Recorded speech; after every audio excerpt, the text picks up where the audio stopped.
Welcome to the Travel Gluten-Free podcast, where you can listen in on how to lead a gluten-free lifestyle with more fun and ease.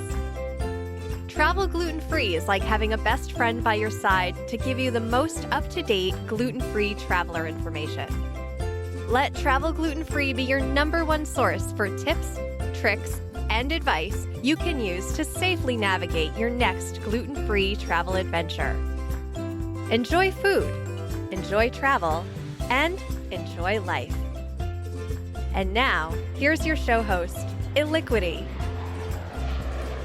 Hey, gluten-free friends, it's Illiquity. Welcome back to another episode of the Travel Gluten-Free podcast. I'm so excited to be here with you today and chatting about what to pack and how to pack your gluten-free travel bag, because that's so important when you're traveling. It's not just what to pack, but how to pack it, because that's really important when you are going through that TSA check line, especially if you have a carry-on bag. So I'm going to chat with you about that, and something I just recently thought about when I was standing in line traveling the last 2 times. I took an airplane trip last month. Before we get into the episode today, though, I'd like to ask you to rate and review this episode, whether you are on YouTube or you're listening to this on your favorite podcast player. If you're on YouTube, please leave a comment and like and subscribe. And then if you are listening to this on your favorite podcast player, please rate and review Travel Gluten-Free Podcast on your favorite podcast player, so more people can find out about how to travel gluten-free safely, especially when you have celiac disease or you're eating gluten-free for medical reasons. All right, my friends. So today I am in my beautiful home in Olympia, Washington. It's very small. It's like 1,200 square feet. It's practically a tiny home, but I love it. I don't know if you can see it, but there's water behind me, the Pacific Coast Highway in the background. So if you hear cars, that is Highway 1. And so I'm right off of Highway 1, a stone's throw from that really great highway that I've traveled so many times. So let's jump into today. And I got my notes here, so I'm going to go over these bullets as we go along. I have some really great episode for you today, some really good valuable information that you will definitely use when you are traveling, especially if you are taking a flight anytime soon. All right, so what to pack. So one of the things TSA has gotten really gritty about is the 3-1-1 rule, which means all of your liquids have to fit in a stupid quart-size bag. And clearly 99.999% of us are not bringing liquid explosives, a bomb on the airplane. But with TSA, they think everybody does, even the 2-year-old toddler walking through the line, which is kind of crazy. I have been finding shampoo bars and soap bars, and I've been bringing more of those along with me, so I have less liquids, because last time I went through TSA, this really rude woman tagged me and took a bunch of my liquids, which I was not happy about because of my lemongrass spa stuff. And I love that stuff, and B, it was like $50 of it, so I'm not happy about that.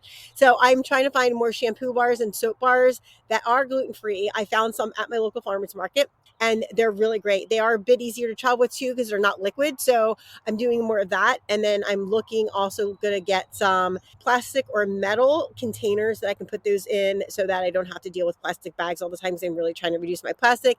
Also, I found the metal containers are much better to carry them around in, because they don't get damaged, or it's wet and stuff. It doesn't get outside the container as much. And so it doesn't spoil your other things in your bag. So less liquids are better, especially if you're doing carry-on luggage, for sure, because I get my bag tagged probably 30% of the time. Sometimes it's because there's food in it. So I'm trying to just do more solids and things like that, because it's going to make my life a heck of a lot easier.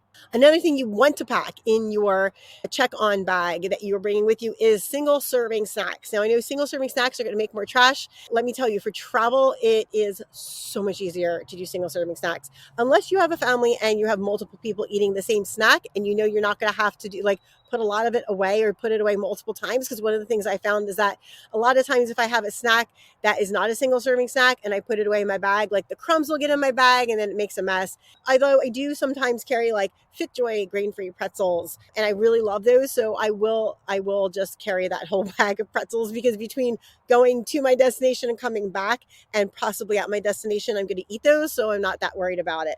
Try to avoid nut snacks, especially because one of the things I didn't consider until last year was that I got on the plane and I had nut snacks, almond crackers and stuff. And they made an announcement that there was somebody with a severe peanut allergy. So they were allowing no nuts on the flight. So keep that in mind. You can carry nut snacks with you, but make sure you also have a non-peanut snacks or non-nut snack with you. That way, if they do have that allergen warning on the airplane, you want to be considerate of the person and make sure that you have something that does not have peanuts or nuts in it so that you can eat that on the airplane without an issue. Another thing I love to do single serving snacks is protein drinks. So I love Orgain, and I will put a link to that in the show notes and also on the YouTube description as well. So Orgain is a really great clean protein. It's pea protein, and because I can't do whey anymore. I love Orgain. They come in chocolate, like chocolate peanut butter, vanilla, and it's a really great way to get a meal in that is light, that is easy for your stomach to digest. Because I don't know about you, when I travel, my stomach tends to be kind of a bit queasy. I also do get some motion sickness, but it's not really that bad. But protein drinks are great, especially if you're traveling that red eye and you're getting up in the morning and there's hardly any place open, and the places that are open are probably not going to be able to accommodate people with celiac disease. So I always carry, when I'm doing a red eye, I always carry protein drinks. I usually carry 2 or 3 with me too when I travel, or 1 for each morning. That way I can just make my protein drink for breakfast and eat it and be on my way. So I don't have to worry about like, oh, where the food is around here. Do I have to make food if I'm in a shared kitchen, like cross contamination? It's so much easier for me to just get some almond milk when I get to the location I'm getting at, or another dairy-free milk that I can drink. And I just put that in my blender bottle. I got these little shaker bottles I bring with me that are really great. And I get the blender bottles. Don't get the ones with the plastic thing, and not because you're reducing plastic, but because that microplastics can break off and get into your system. Microplastics are just bad for everybody. Like there's no living thing that microplastics are good for. So I always get, the bottles are plastic, but I get the plastic bottles with the metal ball in them, so that way A, it can't absorb anything, and B, I'm not adding those microplastics into my system. So you definitely want to bring a shaker bottle with you. I always avoid rice crackers because rice crackers crumble really easily. So if you put them in your bag, they're really easy to break apart. So just be careful when you're bringing gluten-free snacks with you to try to get some sturdy gluten-free snacks and not the ones that are going to crumble or break apart easily. Also avoid tuna, and also snacks that are going to smell not great and maybe upset other travelers. So you want to avoid those as well. One of the things I really love, if you love peanut butter but you want to avoid the peanuts and the nuts, there is a company called 88 Acres, and they make all nut-free spreads. So they have this really great watermelon seed spread. They come in single serving packets, and those are really good to bring with you on an airplane. I will put the link for that in the show notes as well. Another thing you want is a metal water bottle. So before I talked about the shaker bottle for your protein drink, and you can also use that for water as well, but I tend to carry a separate metal bottle for water because A, it's not plastic, and B, I don't have to worry about it breaking when I shove it inside my backpack. I always make sure it's empty when I bring it to the airport, and then I can use the water fountain, because they have the water bottle refills, and so that way my water has not touched the water fountain that people are drinking out of with their mouth. So I try to avoid that as much as possible. Another thing you want to bring with you are headphones. So we all know headphones, right? But one of the things I found recently I forgot about was that the headphones that for the Delta airline, and if you're plugging into a video monitor on another airline, are just like the plain plug-in headphones, but then my iPhone headphones are the ones with a different connector. So I need to bring that. Make sure you bring a charging cord separately for your phone too, because a lot of airplanes have that charging space. You can just charge your airplane. You can charge your airplane right on your phone. You charge your phone right on the airplane, which is super convenient. You want to make sure you have your book, your paper book or your Kindle book with you, because those are always really important to bring with you on your airplane ride. Another thing I always bring with me are baby wipes, or if you don't want to bring baby wipes, you can also bring, like, they have those single serve sanitizing wipes, which are really good. And not because of the bacteria, but you also want to be aware of gluten, because one of the things I didn't think about until my daughter was an airline flight attendant was that she was talking about how they clean stuff, but they just generally go over the surfaces. But then I would look, and like in the little cracks in the seat, you might see some crumbs, and so they'll probably have wheat in them. So what I do is I take my wipe and I will wipe down the screen. I wipe down the back of the table, the top of the table. I wipe down any of the little, places I may touch, not because of germs, but because of gluten. I also wipe down the armrests on the airplane. Another thing I also wipe down too is I also wipe down the seat at the gate that I'm sitting at, because a lot of times people will sit there and eat, and I found crumbs all over the place. So I wipe all that down, wipe down the armrest. Sometimes I'll wipe down the metal around it too, because of the gluten crumbs. You also want to be aware of, like, if you're eating at the airport, a lot of times you don't get a time to change to wipe down the tables because they're super busy. So I wipe down the table and the chairs before I will sit down. Even if I'm eating my own food and my husband's with me and he's eating at the restaurant, there's crumbs from previous people on that other side. I'm not getting those crumbs as well. So that's also important to know. Another thing too, if you don't want to bring actual wipes, is another thing I also bring napkins just from like anywhere. And I also bring spray hand sanitizer. So I make my own I just use rubbing alcohol and my favorite essential oil. You can do that, or you can buy spray hand sanitizer anywhere, you find hand sanitizer that is safe for celiacs. And so that's really good. And the reason why that is really good, because not only can you use it to spray tables and all the surfaces I just talked about, except for screens. Don't spray the screen directly and don't spray your cell phone directly. Spray it on any type of electronics. You want to spray it on the napkin and wipe it down. And I don't use a tissue because tissues break apart too easy. So you want to use a napkin. It's sturdier. So you can just spray the napkin, wipe down your surfaces, or spray the table. Just remember, if you're using electronics, don't spray directly on electronics. You can also use the hand sanitizer spray, like if you're going to the bathroom, right? And the bathroom's not that fresh, and you spray it in the air. And then, or if you've gone to the bathroom and you made the bathroom not that fresh, because it happens with celiac disease. We all know that, right? So you can just spray it in the air to freshen up the bathroom before or after you leave, which is really great. So spray hand sanitizer has way more uses than gel.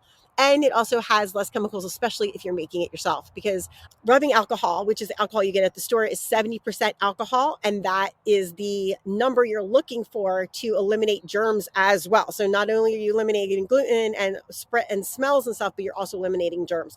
Another thing I've used spray hand sanitizer for is shoes, because I've gone hiking some places and I gotten water in my shoes and they smelled really bad. So I spray them with a lot of hand sanitizer, which helps keep down that odor. Or clothes. Sometimes I've gone out and I'm like, going to pack my clothes and bring them home and they don't smell that great. So I just spray them with hand sanitizer, pack them, and then wash them when I get home. But at least they won't smell up my luggage when they're in there, because that's a no bueno. Great uses for spray hand sanitizer. So definitely get spray instead of gel. I mean, if you really love gel, you can always carry a little thing of gel with you, but then, that's another liquid too that you have to be careful of. So here's my new tip that I haven't talked about before, is a medication bag. So I will put the link to the medication bag I just bought on Amazon, which is a really great handy thing. And I'm going to tell you why. Because first of all, your medications can be an additional third bag that you bring with you on the plane. So it doesn't count as one of your two bags. So I can have my backpack, I can have my travel handbag, my travel little sling bag, and I can have my medication bag with me.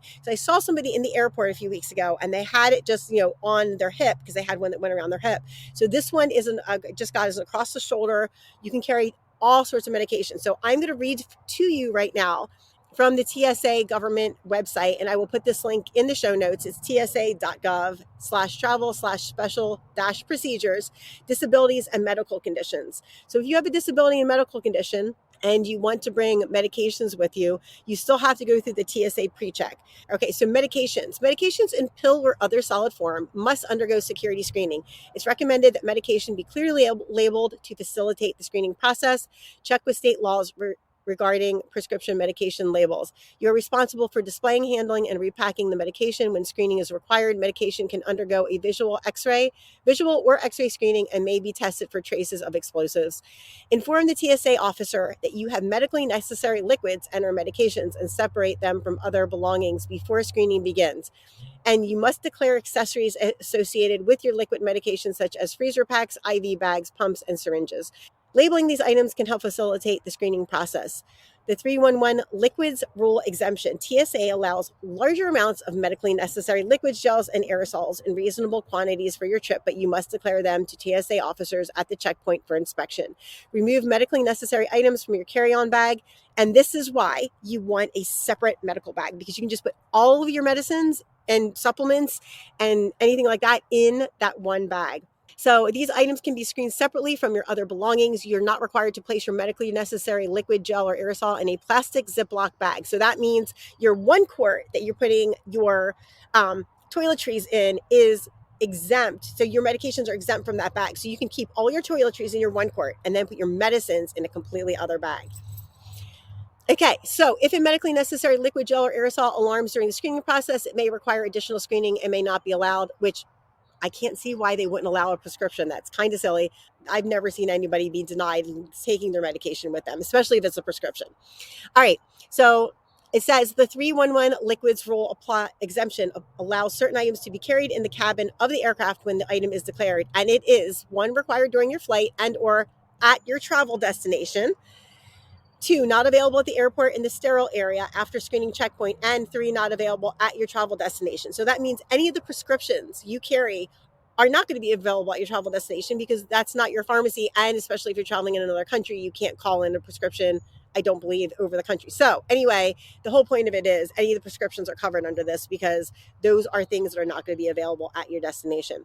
Common examples of medically necessary liquids, gels, and aerosols include, but not limited to, prescription liquids, creams, and gels, breast milk, infant formula, baby, toddler food to include puree pouches and toddler drinks, ice, gel, and freezer packs used to cool breast milk, infant formula, or other medically necessary items, hand sanitizer, less than or equal to 3.4 ounces or 100 milliliters allowed per passenger.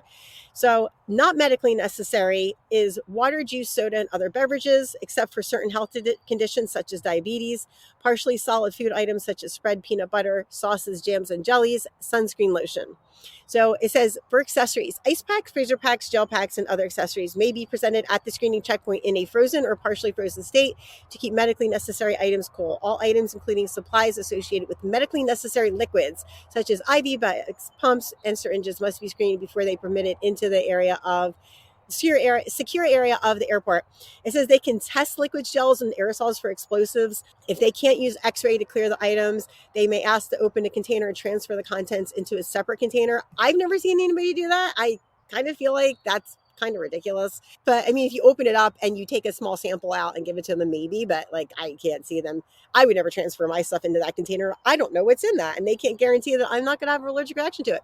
So one of the things I'm new carrying to is EpiPens. So that's one of the reasons why I decided to get a med bag, because I have so much stuff right now that if I take all that stuff out and put it in my medical bag, that is going to be so much more easier for me to get through TSA. Because I think a lot of times they're just not going to mess with the medical stuff because that is covered under the ADA law. Like they are legitimately, they can't tell you can't bring your medications on board the airplane with you as an extra third bag. So that is a good thing to know if you have celiac disease or any kind of condition where you need to carry extra medical equipment with you. The other thing you definitely want to pack with you when you go on your trip is your Equal Eats card. So I had Kyle on a couple episodes ago. Definitely go back and listen to that in season 9 if you haven't listened to it yet. It's an excellent episode, and he talks about how his food allergies brought him to make Equal Eats cards. And those are one of the things I carry with me all the time now, no matter if I'm traveling at home, if I'm going out to eat at a restaurant at home, or if I'm going abroad. I carry them with me all the time because people just don't understand celiac disease if they don't have it. So that's a really good way to do that. All right, my friends, we're going to take a break right here. When we come back, I'm going to talk about how to pack your online and your check bag for your next vacation. Hey, gluten-free friends, it's Liquidy. We know that traveling gluten-free can be hard, but you know what? It doesn't have to be impossible. You can still travel and be independent, have fun, and be in control of your life. Travel the way you want to, even with celiac disease. I know because I travel extensively several months out of the year with celiac disease. If you want to get started on learning more about how to travel gluten-free, grab my free ebook, 10 Tips for Traveling Gluten-Free. In my ebook, you're going to find the basics of traveling gluten-free, from the questions you need to ask when dining out to air travel and cruise travel advice. You're going to find my top tips that I've learned from my expertise. Get your free ebook today by visiting my newly revamped website, www.travelglutenfreepodcast.com. Go to the bottom of the welcome page where you're going to see the beautiful Caribbean boat picture. Click there and sign up today. Receive your free ebook, which is going to be dropped directly into your inbox. Remember, go to www.travelglutenfreepodcast.com. Go to the bottom of the welcome page and get your free ebook and find out my top tips for traveling safely when you're gluten-free. All right, my friends, we are back. If you're watching the video, welcome back to the video on my YouTube channel, Travel Gluten Free Podcast. If you are here from my audio podcast, welcome. If you're new, if you are returning back, thanks again for listening to another episode of the Travel Gluten Free Podcast. And definitely check out my free ebook, the 10 Tips for Traveling Gluten-Free. All right, my friends. So we are going to go into how to pack your bag, because that is really important when you are traveling. So one thing you can do, like I said before the break, you can carry on 2 bags plus your medical bag. And that's super helpful. When you're packing your luggage, make sure to use packing cubes, and you want for clothes, makeup, socks, panties, like anything. Because one of the things I realized when I saw someone looking through a bag is that they don't change their gloves in between looking through your bag and the last person's bag. And who knows what the last person brought in their luggage, and who knows if it's clean. That's all I'm saying. So I pack all my things in cubes because A, then they're not touching directly my clothes, and B, it actually keeps myself way more organized. So when I get to my place, I just take my cubes, put them in the drawers, and open them up, and so it's really easy to pack and unpack my stuff. Also, you can throw packing cubes in the washing machine, so you can wash them as much or as little as you want, which are really great. I would just suggest putting them in a bag, like a lingerie bag, so that you don't you break the zippers, or the zippers don't get caught on other things in your clothes. All right, pack each pair of shoes in their own plastic grocery bag. And the reason why you want to pack it in their own plastic grocery bags is one time I packed 2 pairs of shoes together. One was leather and one was some other material. And the one that was leather had some kind of treatment on it, and it bled onto my other pair of sandals, and it stained them. So I always carry them separate. Also, it gives you extra plastic bags. So if you need an extra plastic bag on your way home, you have that with you as well. So it's always good to have an extra plastic grocery bag with you. So pack a couple extra grocery bags, because you never know when you or the person you're traveling with is going to need one. You also want to pack a quart Ziploc bag or a gallon Ziploc bag, depending on how big or small your bathing suit is. If you have a tiny bikini, probably, like a gallon Ziploc bag, or they have like the really extra big Ziploc bags as well. Pack a Ziploc bag for your bathing suit so you can put it in there. I made the mistake one time of putting my bathing suit in one of those zipper compartments in my suitcase, forgot about it for a week, and now I'm trying to recover that brand new piece of luggage because it doesn't smell that great. So make sure you pack a Ziploc bag for your bathing suit, squeeze it out as good as possible. And also make sure for your bathing suit health, to rinse out your bathing suit with soap and water before you pack it, because you want to get that chlorine out, because it will ruin your bathing suit if you leave it in there without rinsing your bathing suit. Anytime you carry food in your carry-on or your luggage that's checked, you want to double Ziploc it with Ziploc brand bags. Don't use the cheap ones. They don't last very well. And definitely don't use the ones with those little plastic, they have these little plastic tabs on the top where you pull across. Those I found just break all the time. So use regular Ziploc bags, the brand, because those are the sturdiest. Another thing you want to know is you want to put all liquids in a clear quart-sized carry case.